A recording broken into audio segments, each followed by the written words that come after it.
Thank you for staying with us, everyone. Kebbi and Kwara states are facing growing security challenges that demand urgent attention. From local communities to state authorities, the impact is being felt across the board. And to help us unpack what's happening and why, we're joined by Dr. Tony Ofoyetan, lawyer and DG of the International Institute of Professional Security. Dr. Ofoyetan, thank you for being here with us. Thank you. Thank you very much. It's a pleasure. Thank you for having me.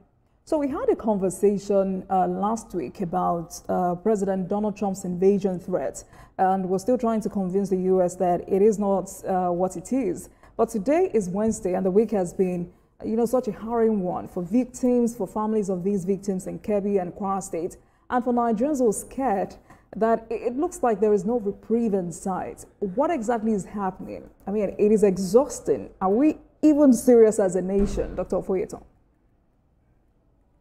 As a nation, whether we are serious is, I think Mr. President will be in the best position to answer that question.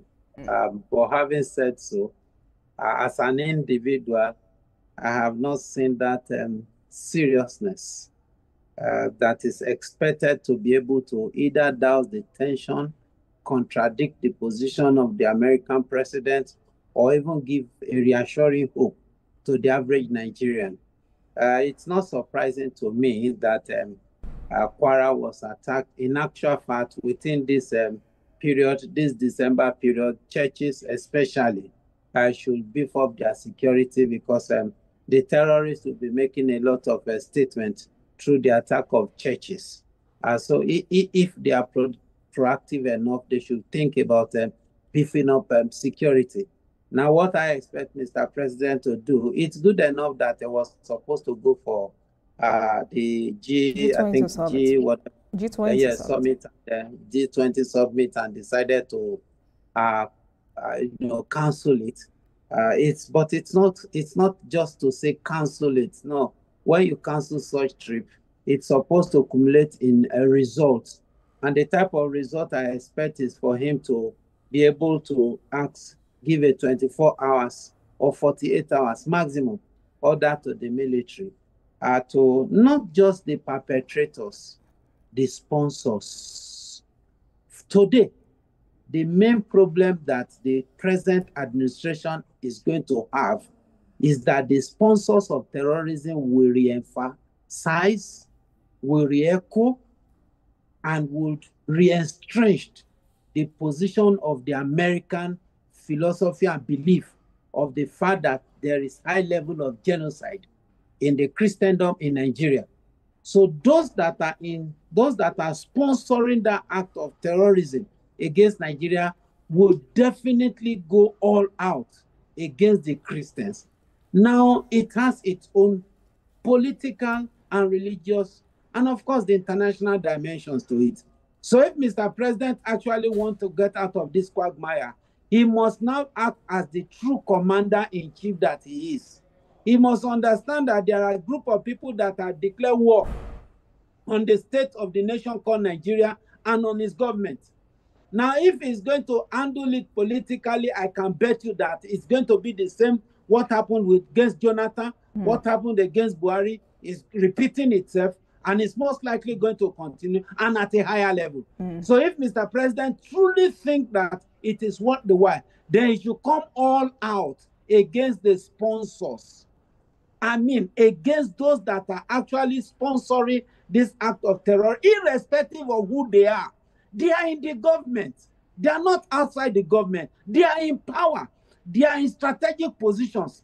They own money. They have the financial might to be able to do what they are doing. They have the foot soldiers, but the foot soldiers are inconsequential because our military can decisively deal with the foot soldiers, but our military cannot deal with the political class. Our military cannot deal with the infiltrators, those that have infiltrated the presidency, those that have infiltrated the Senate, the House of Assembly, those both at state and national level, those that have infiltrated all the religious circles in Nigeria, those that have infiltrated communities. The military may not be able to deal with all this. So it means that government must come all out. And one person that I think the government should, Mr. President, should reappraise his functionality is the office of the NSA. The office of the NSA is supposed to be a central coordinating unit, an operational strategic unit, a unit that is supposed to, be so strategic. But as it is now, the only thing I've seen is NSA coming out to come and do what ordinarily a PRO should do. Look at what is happening in NSA. Is NSA actually coordinating properly? Is NSA actually doing the job it ought to do? Or is following the normal template that his predecessor has followed and failed woefully? Because what I'm seeing is a repetition of previous template, security template, and it's giving exactly the same result.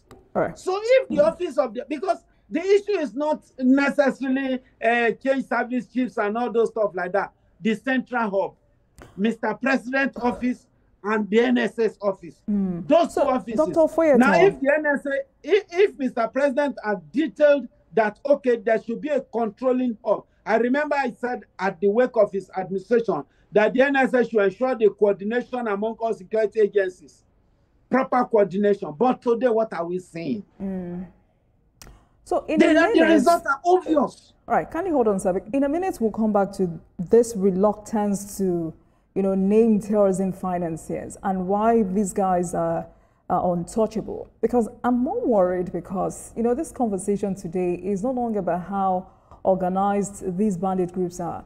The conversation is no longer about whether we're dealing with loose criminal cells, and clearly banditry has evolved into more structured networks with leadership, financing, and logistics. And it means that these attacks are planned, sponsored, and coordinated. But what exactly are we, shying away from? What are we protecting? I mean, these are poor Nigerians dying every day. We are losing soldiers. Is it that we cannot handle this alone and may need help from countries that have what it takes to flush out these terrorists? Now, whether we cannot handle this alone or we can handle this alone, to me, is going to be secondary. Now, I've said this 1 million times on this platform and on several platforms.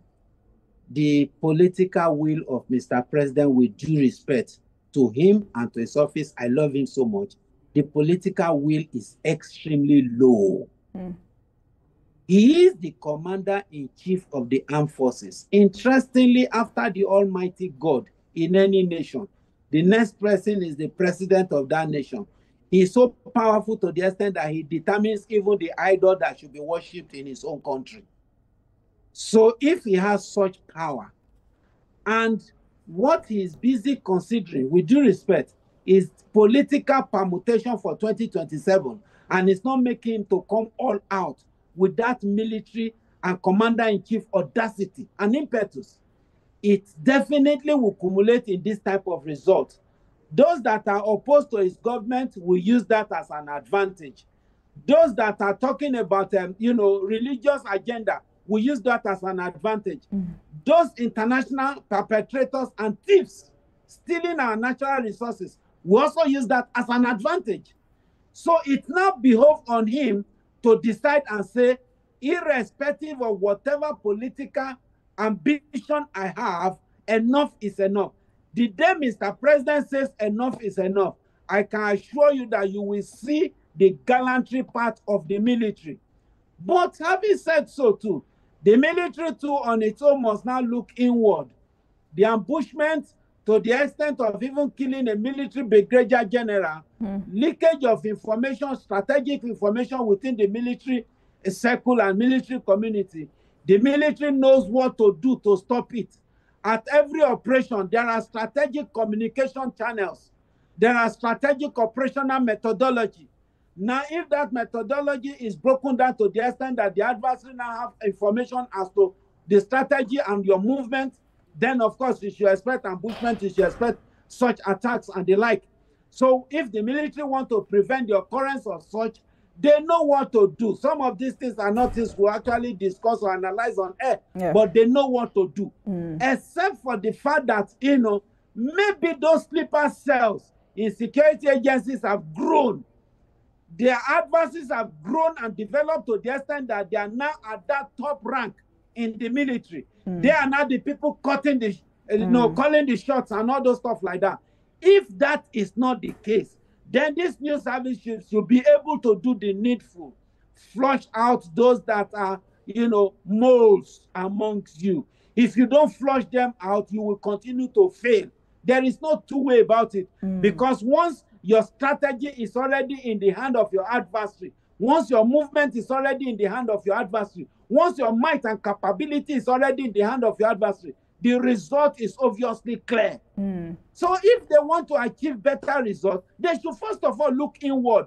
Battles are first won on the drawing table, first before the battlefield. Right. But you don't talk about going to win a battlefield, a battle on the battlefield, when you have not won it at that operational and strategic level. Okay. So that is where the military, with due respect, must now begin to look inward, and all security agencies applicable as it is now. So maybe I should put you on the spot, Dr. Ofoyetan, because I mean it's sad and interesting at the same time, because many Nigerians believe the country